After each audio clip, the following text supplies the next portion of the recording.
Welcome to the 7 Cents Podcast, where we go beyond dollars and cents to unlock the mindset beyond the money. What's up, everybody? It's your boy Mike Macklin, aka Money Mike, the financial Thanos, because I'm snapping my fingers and I'm turning your financial problems to dust. And I'm Coach RL, your money mindset coach. Mind right, money right, legacy locked in. Guys, this is not your average financial podcast. We're breaking down money myths, mindset traps, and economic game plans. We keep it real, raw, and relevant, from micro money moves to macro financial shifts. This is a 7 Cents podcast where your mind meets your money.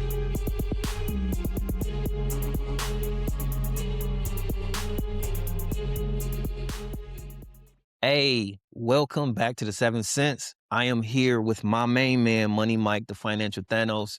You know me, Coach RL Simmons, the money GOAT, and I like to get right into the business per the use. Cause we live in a TikTok time where I got to get these people ready and excited within the first 60 seconds, or I'm gonna lose them. So I don't want to lose them.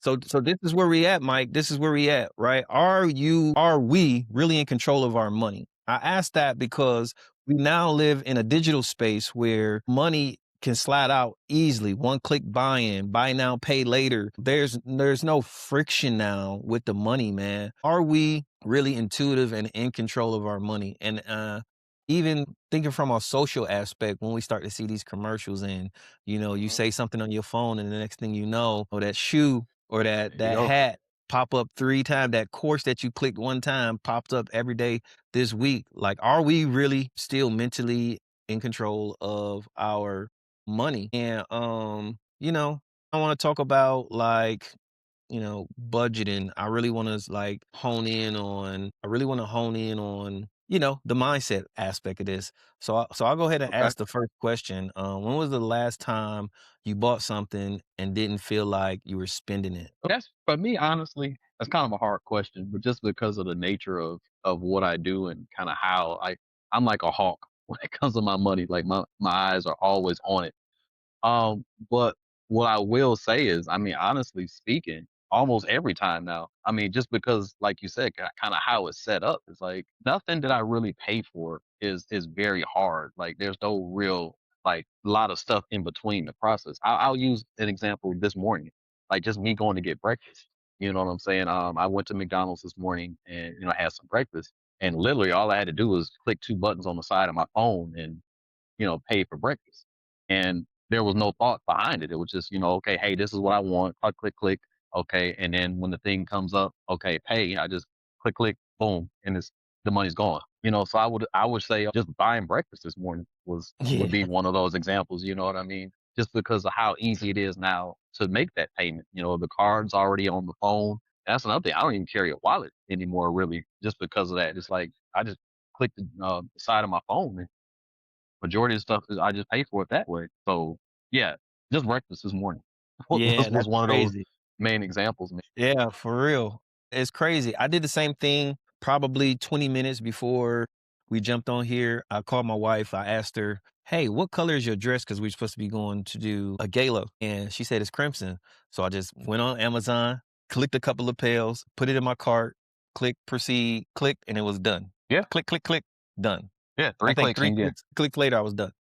yeah, No friction at all. And that kind of leads me to transition into what friction looked like before. And hmm like Gen Z babies, they don't generally remember this part of life, but we were really taking money out of our pockets and having to give it away. And right, these new kids is different, man. yeah. They go crazy over it too.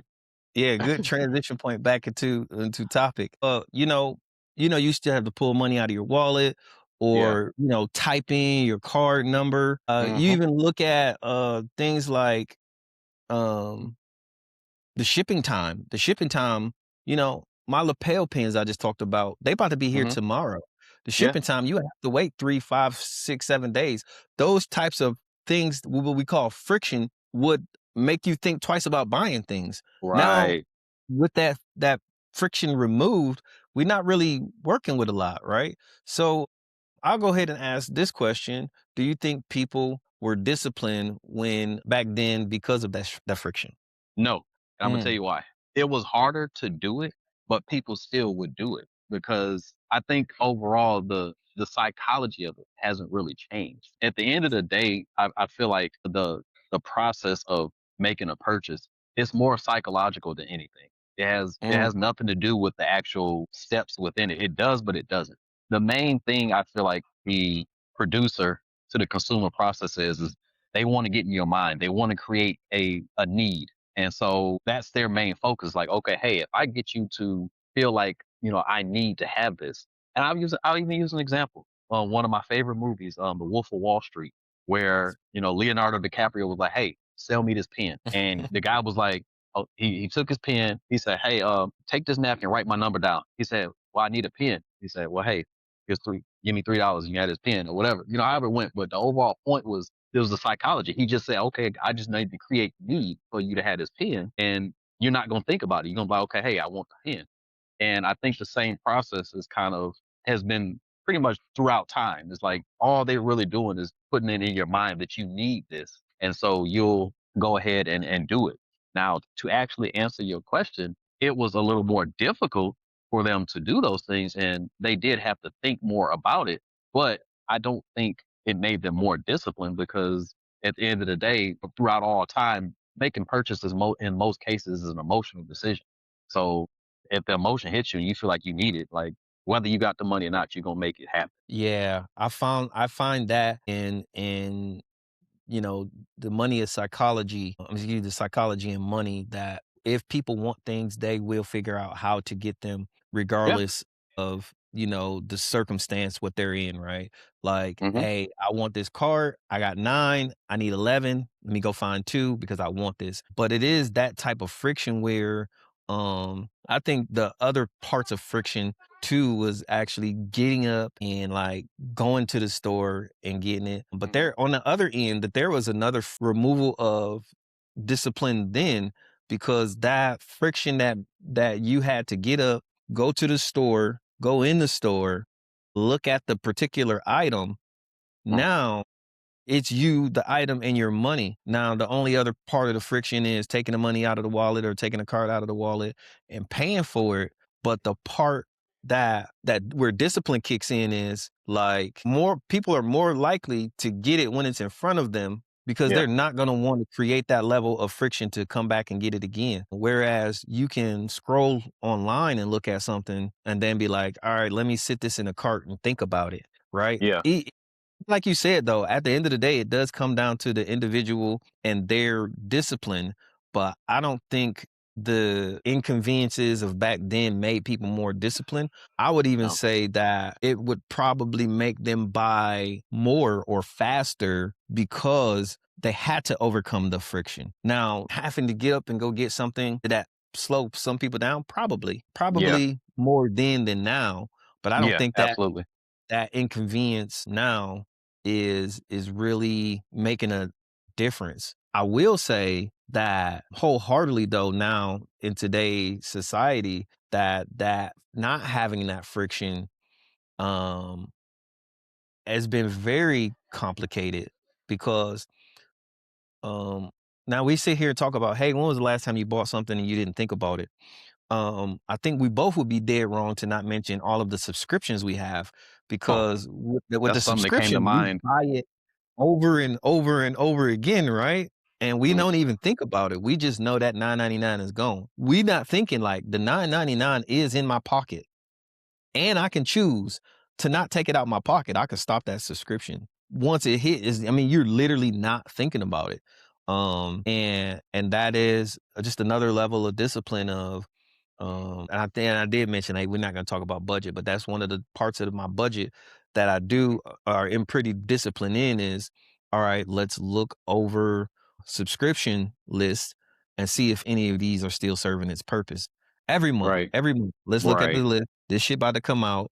Does it still serve a purpose? All right, cool. Let the subscription run, or no?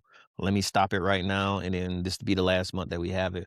But there, yeah, that level of friction not existing. I mean, I Yeah. think it is a little bit.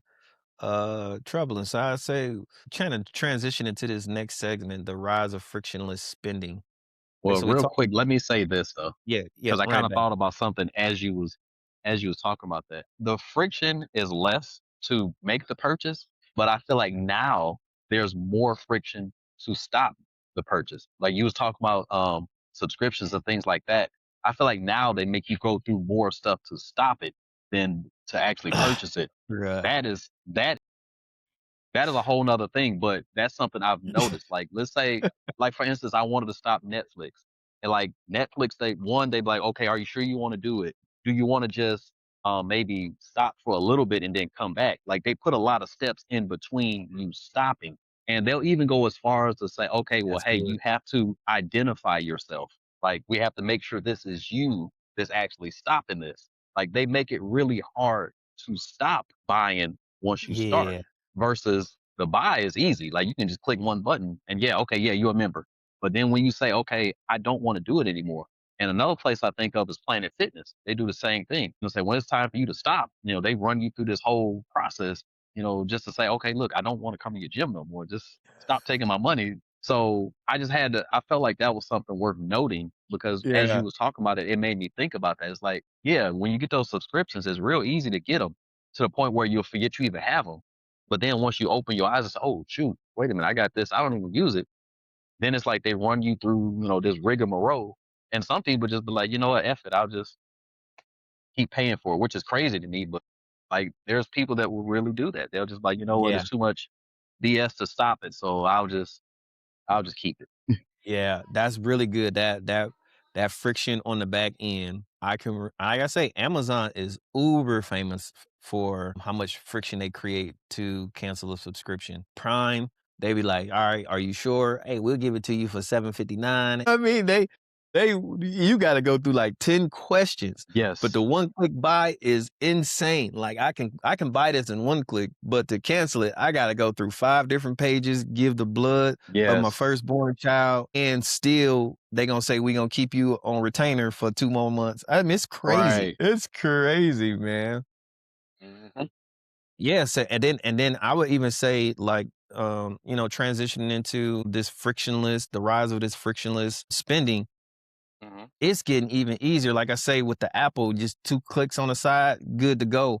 The face scan, that's my go-to too. When my Apple Pay, where Yeah, hey, did you click face scan? It's done. It's paid for. yeah. It's getting wild out here, man. I ain't gonna say it's the wild wild west.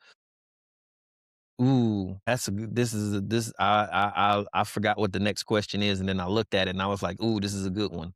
Do you think people are choosing to buy more, or they're just reacting faster with less friction? I think the latter more Mm, so than the former. mm. Because again, the marketing game is a psychology game.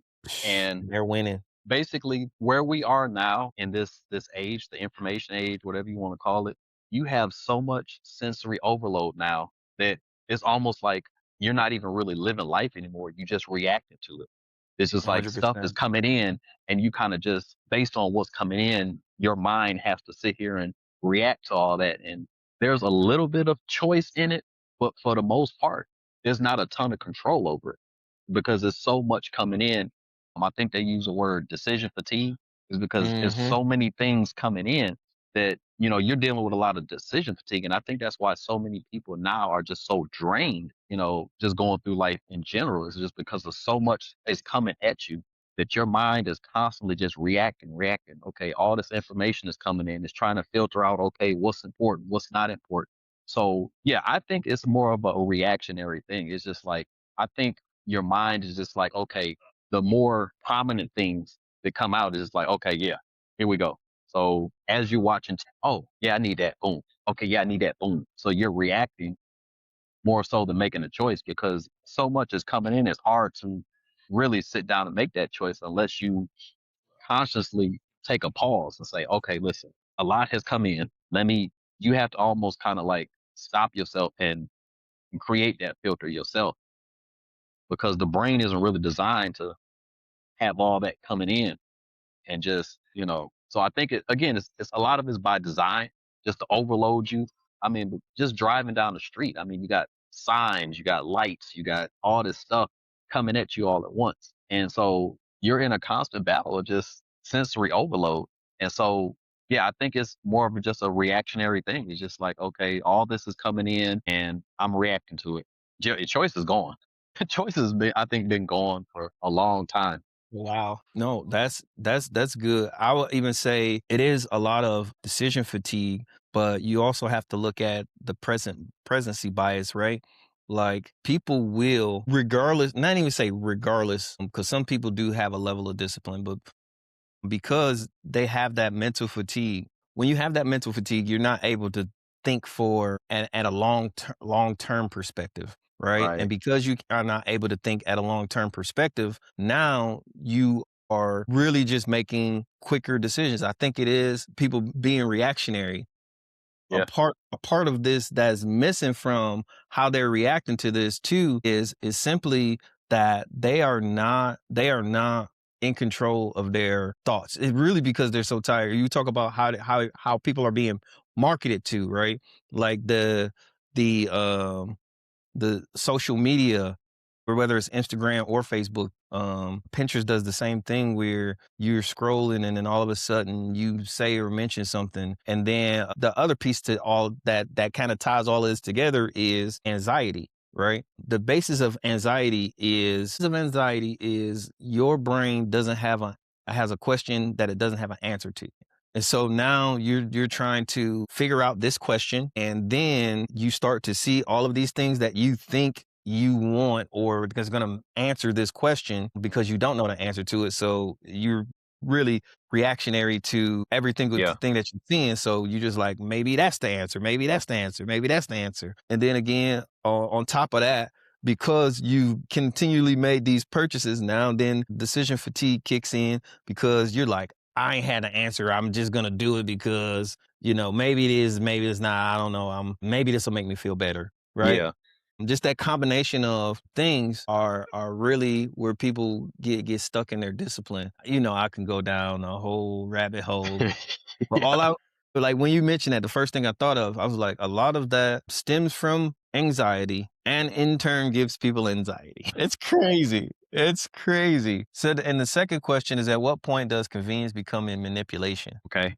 And it's funny because as you was talking about this anxiety, it made me think about that because I think the anxiety is purposely put on you. Mm-hmm. 100%. A FOMO. decision has been that, and I'm gonna get to this because it's a lot going on in my brain right now. But the decision was made before it was even put in front of you, and the decision is, hey, you're going to buy this. So now the process was now, Transparent. okay, how do I put that thought into the consumer's head? Hey, I'm about to buy this. And I think what I talked about before, the sensory overload is part of that process. To say, hey, listen, if I cram so much stuff down your throat to where your brain is now anxious because it's like too much is coming in. And as a reaction, your mind says, oh, hey, listen, I got to make a choice here. So again, you're Yeah. reacting out of that anxiety. And that's where the manipulation comes into play, is because they Oh, yeah. are basically almost force feeding you emotions so that you go that's going towards buying, making that buy. So Right. again, just so much coming at you, just it's just like they know what's going to happen. They're like, okay, if I keep asking you a bunch of questions, you're going to get anxious. And now your mind is no longer thinking logically. It's thinking, hey, I got to solve this problem. Too much is coming in. I got to solve this problem. And so That's now good. your brain says, okay, you know what? Just answer one of them. I don't care, whichever one. Just answer one of them, just to get this over with. You know what I'm saying? And so your mind says, all right, we got to get this over with. Answer one. And so it's like, all right, fuck it, I'll buy it. And they Yep. know that.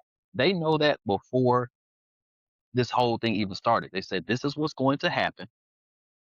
And they're gonna decide to buy. And so yes, I think it is absolutely a form of manipulation. And we've talked about this a lot about control dynamics and things like that, Mhm. power moves, things like that. And that's what a lot of this comes down to, is the overall goal is an assertion of power. It's like, hey, listen, you're gonna give me your money. Yes. I'm going to essentially they're painting you into a corner with everything that happens. You're being painted into a corner, and you're going to make the choice that I want you to make. You just don't know it yet. It's just like, you 100%. know what I'm saying, when you herding cows or, whatever, you know where you want them to go. They don't know it yet, but so you start running in certain directions to make all of them go that way. And Mhm. this is what's happening to the populace. It's like, okay, hey, look, we're going to put information, whatever, in front of you to make you go this way. And I'm already waiting for you over here with my store or whatever. It's like, okay, Exactly. yep. Hey, funny you should come this way. I got Mhm. this. And you're like, oh my God, thank God. Yes. Here, take my money. And so that's what that process looks like to me. It's again, it's yes, it's a form of manipulation. That's my short Absolutely. answer. Absolutely. I agree. So funny enough, I took this course called Popular Culture, and it was an elective, and I needed the elective. So I'm like, this looks like an easy one. Let me get this knocked out. And it was Yeah. actually talking about how popular culture is used as a part of that power process, right? When you look at, I would just say, and I don't want to stay on this subject too long, but I would just say, you remember when everybody, from our era was looking at these kids and they had these skinny clothes on, these skinny jeans, and you like, man, I ain't wearing no skinny jeans. And then all of a sudden you start seeing people your age with skinny jeans on, and you like, how did that happen? And it happened because you seen Lil Wayne and other people, celebrities, figures Yep. that you see all the time looking like that. They painted you right into that corner, the skinny jean Yep. corner. They painted you right into it without you even knowing it. And it happens with tons of things, cars, appliances, the gadgets. I mean, it's wild how they do that to you. Yeah. Have you ever gone back and looked at something that you purchased and you don't even remember buying it? Countless times. Countless times. But I'll even use purchasing a vehicle. Like Mm, I went in there with an intent, like, okay, hey, listen, but it wasn't even for me. Let me make that clear. This wasn't for me. yeah. My sister wanted to get a car, and I basically agreed to help her out. I'm like, I'm gonna get it in my business so that what I'm saying, like it'll make it a little bit easier for you. Mm, But she wanted to trade in one of her cars, and at the beginning, I was just like, "Hey, listen, if they don't offer this number, then yeah, we're not gonna do it." But we get in there, and they don't offer the number, so I'm like, I'm ready to get up. But she's kind of like, "Well." Emotions start kind of taking play. I really mm, like this, da da da. And essentially, she got painted into a corner, like you said. Like the guy kind of started talking about different things, and he made her make an emotional decision that seemed illogical. And I went mm. along with it because of that. I'm just like, okay, listen, if you feel like you can handle it, then hey, by all means, fine. I don't think you should do it, but if this is what you want to do, I'm gonna let you cook on it. And the whole point of it was just, like you had said earlier about the process that you get taken through when it comes time to make these decisions. You're getting corralled into, a certain corner with Mhm. this to where, you go in with the intent of like, no, I'm not gonna do it.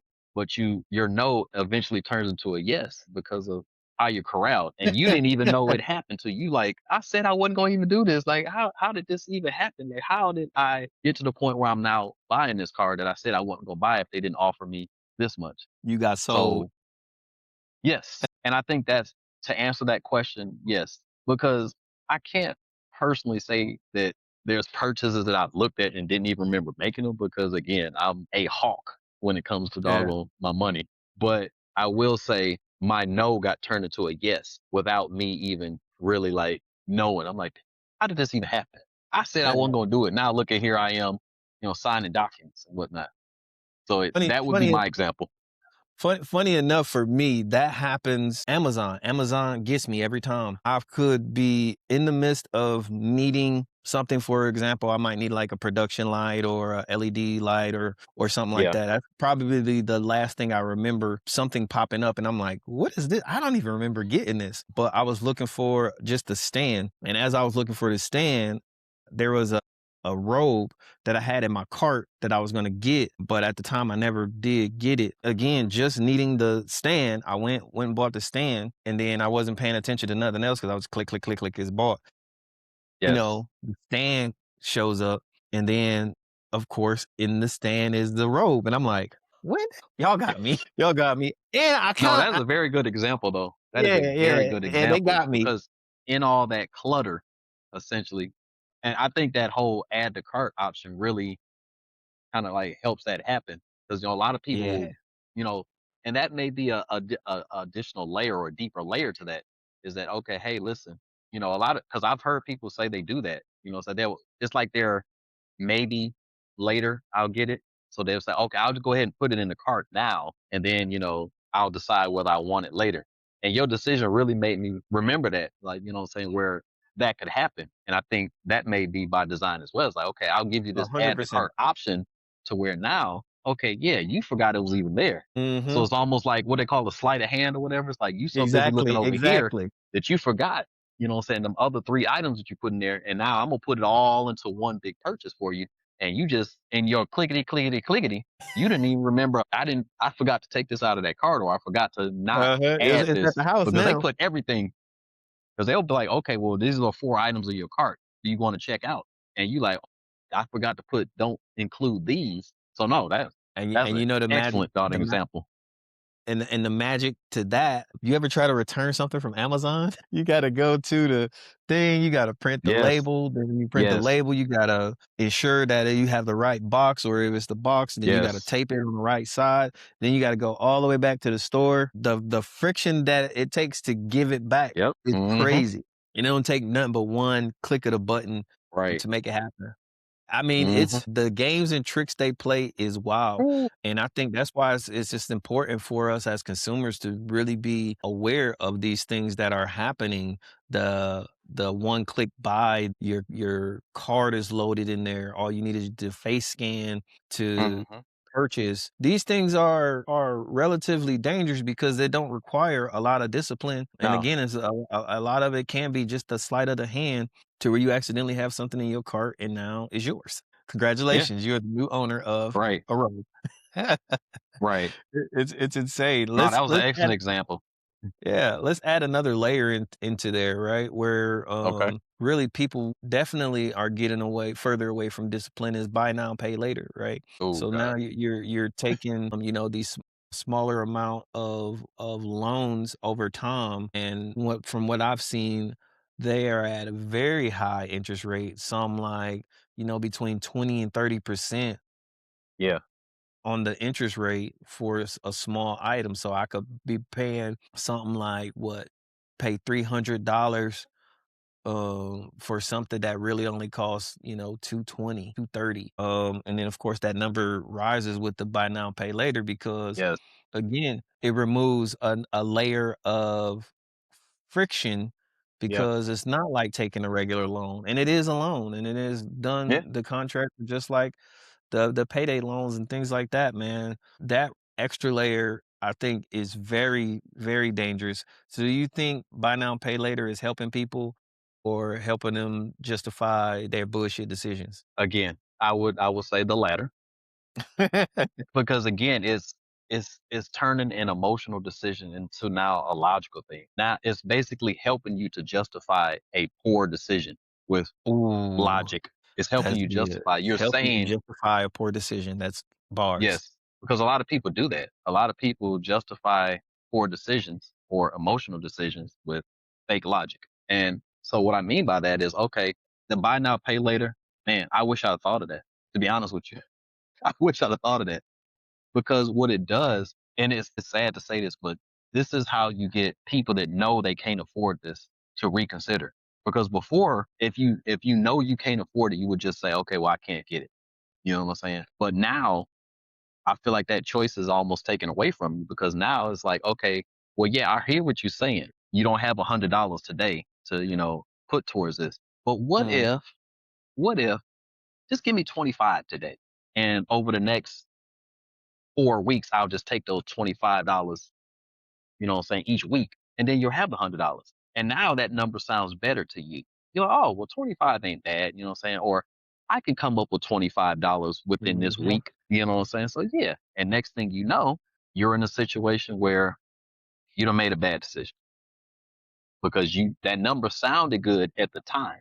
Yeah. And you told yourself, oh, well, I can come up with that by the time because you're basically thinking right now. You're not thinking longer term. I think that's the real thing. It no longer makes you think long term. It makes you think right now. And by the time long term comes, you done already stepped in to do this. It's too late. You're already in Right. it now. And so, yeah.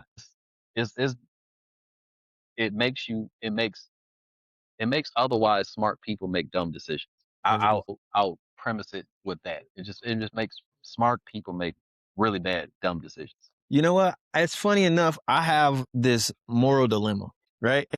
The moral dilemma that I have is, as a finance coach, I don't believe that people should be using this method of payment because it just financially doesn't make sense unless it's an investment. Here's my moral Yeah. dilemma. As an entrepreneur and a finance coach, I have a buy now, pay later option on my website for my coaching Hmm. services. I feel like when you're in a position to not be able to afford something, you generally just shouldn't get it. However, if that thing is going to make you more money, like my courses, if it's going to Yes. realign your decisions, then it is an investment and not a purchase. And I think Yes. those things may be, that's just my coaching philosophy. If you are using said thing as an advancement to make more money, then it only makes sense for you to be able to do that. I just think the buy now, pay later with the high interest, it kind of puts you in a corner. But if you know what you're getting and you know what you're purchasing is not a horrible idea. You see how Right. Well, no, and because it is absolutely the smartest thing to do if you're doing that for an asset. for But sure. most people are not selling assets. Yep, and that's the and dilemma. and that premise didn't come from the asset mindset. Now, I will say, people who are financially savvy, they've been doing that for years. They'll take out a Mm, loan and be like, okay, yeah, I'll pay the minimum on that loan, knowing full well that, hey, listen, I'm about to make. I'll use real estate as an example. You'll go and take $100,000 loan out on a piece of property that okay, hey, look, I'll have to pay this back in a month, but I'm gonna flip this house and make, I'm gonna take $100,000 loan and I'm gonna flip this house and make 300,000. So, mhm. okay, and you're gonna make that probably within that month, especially if you're able just to, go ahead and do those renovations and everything real quick and get it, sold quickly. But by the time that 30-day mark comes, okay, here's y'all $100,000 back. I done put, 50, 60,000, maybe even 100,000 in my own pocket. So that's a fine decision there because it was used to buy an asset. But this buy now, pay later is clothing, shoe, books, just the stuff that is not an asset. It's a liability. So it's been used against you. Um, because unfortunately, and it's not an insult on anybody's intelligence, but most people don't have the financial IQ to make that decision properly. And these companies are banking on that. They know that. They know that statistically speaking, very few people have the acuity to say, all right, yeah, this ain't a good call. And they're Mhm. banking on that. They're banking on your ignorance. And so they say, oh, yeah, we can. And I use all that to say that your particular situation, I wouldn't necessarily look at as a moral dilemma because you're selling value. Okay. It's different than selling trash. You're actually selling something that they could turn around and turn into financial independence through education. For sure. Okay. So I don't look at your particular situation, nor should you look at it as, okay, a moral dilemma because you're doing something to try to make something available to a group of people who previously could not get access to that. Yep, I That's what remove the you're friction. doing.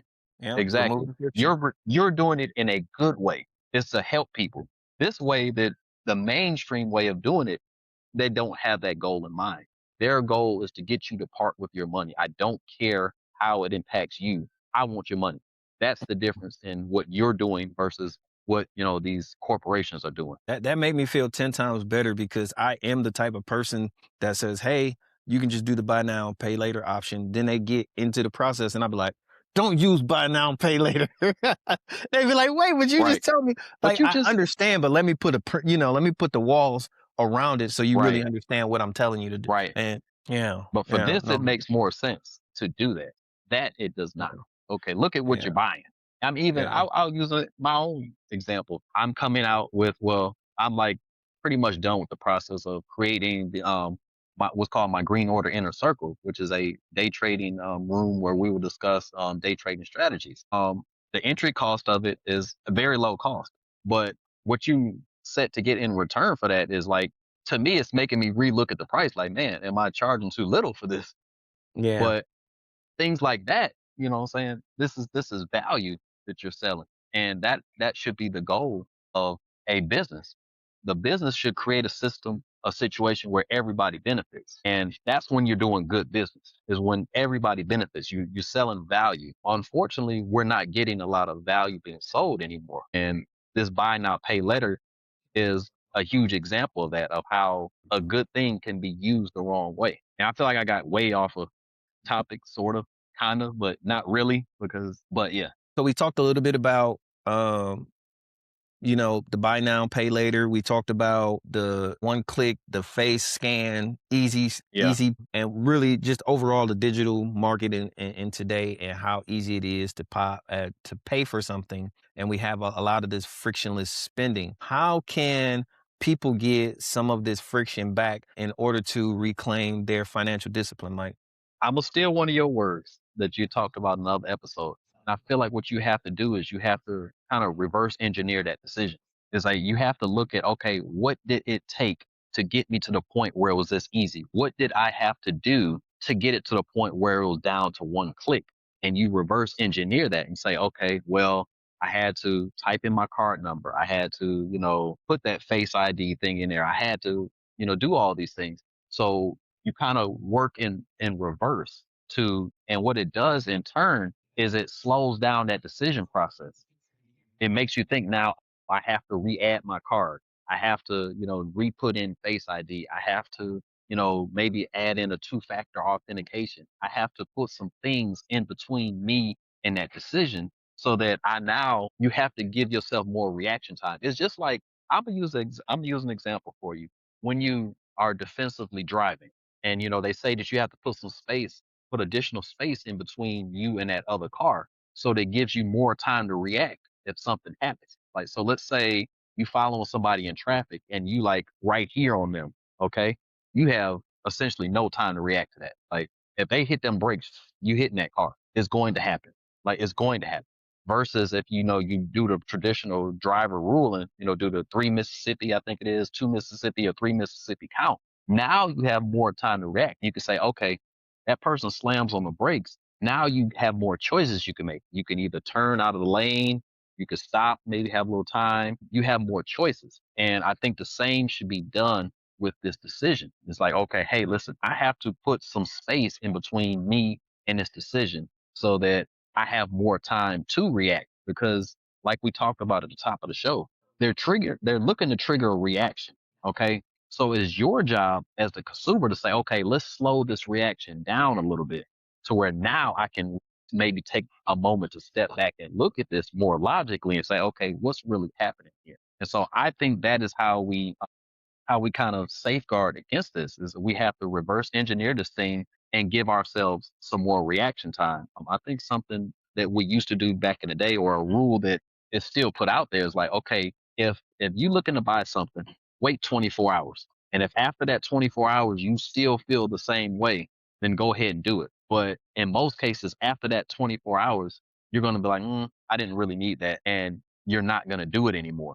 And so essentially, you're kind of almost doing that same thing for this situation. It's like, okay, hey, put some time in between it, so that you can really say, okay, hey, do I really need this? And if at the end of that reaction time, you decide, hey, look, I don't really need this, then I think that would help a ton of people to say, you know what? Yeah, no, I don't need to make this purchase. That's good, Mike. Now I'm sitting here like, what would I recommend someone do? Because you gave literally all of my stuff word for word. But that's exactly what I would do. I would definitely implement a 24-hour rule for purchasing. I would definitely reverse engineer their process to see where did the friction, or where did the problem start, Yes.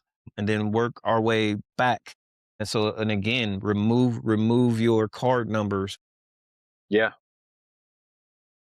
Another one, and I kind of say this in my book, is sometimes the things that you want to do, you make them easier. The things that you don't want to do, you make them harder. And so Mhm. one thing that I would just tell you, it's a couple of things that I have my clients practice. One of them is automatically entering in an input for your budget. So let's say you have this budget app, every time you buy something, you need to input it in on a budget app. Now, when you have the premium account, you can just take it, drag it over into the whatever budget line item is in, you drop it in there, and then it magically that, hey, you got minus whatever for your budget. No, so here's the kicker. I tell them, don't do that. You're going to create some friction for yourself. Yeah. I want you to press the plus button and enter in all the information. And now, when you have that habit, you think about having to enter in that information if you press that button real quick. Like, if I Yeah. buy this, now I got to go all the way back to this. And then you Yes. create something that you don't want to do Okay. Right. in order to slow you down. So Yeah. sometimes you got to, again, create friction for yourself. So build in things to make it harder for you. That's one of the biggest things. But Absolutely. again, powerful as it may be, it does come down to understanding who you are and then Yeah. understanding your priorities. Because when you understand your priorities, then you can understand your problems, right? Hmm. Now, if you say, hey, I am using my money to vacation all the time, the one click, one buy purchase for something that's not in the avenue of vacations really doesn't, make sense. If you're not buying swim shorts or glasses or, and that's just me giving an example. And it's okay if the world traveling vacation person is who you say you want to be monetarily, then live your best life. But, when you buying things outside of that realm or outside of that personality, then Yeah. you're going to create a divide and then you're going to end up with a problem. The only way to solve that problem is to look at your priorities. When you know your priorities, you know your problems and you can better identify it. And anything that's not in your priority, it's not your problem. And so you shouldn't be doing There it you or go. worrying about it. That's good. That's good. Yeah, man. Yeah. Before we jump out of here, I definitely want to give you the floor for some final words. If you have any final words for the listeners. Yeah. In this instant gratification society, I think we've created a monster for ourselves that is doing more hurt than help to us. So I think in order to kind of counteract this, I think we're gonna have to slow time down a little bit. We're gonna have to kind of, take the advice of the older folks. You know what I'm saying? Or not even necessarily the older folks, but I think we need to learn to live more in the present. I think we're not living enough in the present. We're looking at, the future too much. We're looking at, Yeah. the next move, the next, whatever. So where we're not even sitting and stopping to think. So I would say learn to stop and smell the roses sometimes, because those slower decisions are normally better decisions. And so in a world of right now, sometimes just take a moment to wait. That's good. That's good. I think that's necessary too. Especially for people like me, entrepreneurs who go, go, go, go, go, go, and never take a break or take a knee or value rest. I'm learning to, again, in writing and establishing my book. I think it's a work of wonder for me because it was actually a mental health refresh to understand that your work rest cycle is just as important as getting it done because if you expand your earning time by taking care of yourself, you simply make more money, right? There If you you go. take care of yourself, then you live longer, and the longer you live, the more money you can make, and the more Right. time you have to enjoy it, right? Right, and that's what it's all Absolutely. about, right? Absolutely. Funny enough, that wasn't my final word. My final word, well, it should have been my final word, but my final word is you don't need all of that stuff, right? No. We as humans it takes a minimal amount of things to make us happy. It really, really comes down to three things of purpose, right? Either you find happiness in doing for others or doing things for the world. The second one you find in relationships and experiences. And then the third thing you find is in what you are willing to suffer for. Those are really the only three things that matter. And I feel like in all of those things that I said, it doesn't take purchasing anything to be happy, right? No. And so you don't need more stuff. You just need to kind of find your purpose and align yourself with one of those three things. You either want to do stuff for other people, you want to have experiences, or you have something that you're willing to suffer for. And those are the things that you should really focus on to live a healthier, more purposeful life. Mike, what are some of the things you have going on in the Green Order, man? Well, I kind of like mentioned it a little bit in earlier in the podcast where I'm getting ready to start up my Green Order Inner Circle MNQ trading room. And what that is essentially is I'm going to be basically giving you analysis of the market for the NASDAQ for day trading. Now, being that I'm not a stockbroker, I cannot tell you, okay, what to buy, what not to buy. But I will be providing the education to where you can make sound decisions on your own. And that has always been my goal anyway in the green orders. I want to equip you to where you can make your own decisions. Like I want to basically work myself out of a job, if that makes any sense. Mm, Most people say that's the craziest mhm. thing ever, but that's how I am. I try to work myself out of a job to where I don't want a situation where you're dependent on me for the rest of your life. I want a situation of where because of what I taught you, you now don't depend on anyone but yourself. And so in this day trading forum, we will basically have you to the point where you will have the knowledge needed to go ahead and make great decisions on what indices or stocks that you decide you want to make trades on. Now, I focus on the NASDAQ because that's what I trade. But, after going through the Green Order Inner Circle and learning these strategies, but you can look at any stock and make that same decision. So that's what I got going on. You can actually reach out to me at Mike at the-greenorder.com, and I'll give you more details on how to get into that trading room, and we can discuss pricing and things like that. But that is my big baby right now that I'm really leaning into. I love that. I love that. What we got going on in the GOAT Legacy, go to yourmoneygoat.com/shop and you can pre-order one of the 100 special edition of the copy of my book, Growth Over Average Thinking. I've said it before and I'll say it again. If you're not ready to get your shit together, don't buy my book. It's as simple as that. Like this book is not I love it. not for entertainment. Right. It's not for entertainment. So if you aren't ready to get your shit together, don't buy my book. And I'll leave it at that. But That's real. yourmoneygo.com/shop. Mike, again, thank you so much. I truly appreciate sharing these platforms and I love our conversations before and after the episodes. And we definitely had a good one that sparked idea, energy, and definitely gonna have to work Absolutely. that one out. But I truly appreciate it, man. And thank you for sharing the stage with me. Happy to help, man. Thanks for having me, bro. Pleasure. And with that being said, the 7 Cents podcast, we are done for today. Y'all have a good one, and we'll see y'all on the other side of the money. Peace. You just tapped into the 7 Cents, where the mind meets the money and the legacy gets built. It's your boy Money Mike, the financial Thanos, snapping one myth at a time and leaving no financial lies standing. And I'm Coach RL, mind right, money right, legacy locked in. If today's episode gave you game, make sure you rate, review, and share it with someone. Hey, follow us on all platforms and keep the conversation going, guys. DM us your questions, your myths, and your money wins. Until next time, think deeper, move smarter, and keep building. This is the 7 Cents Podcast. We out.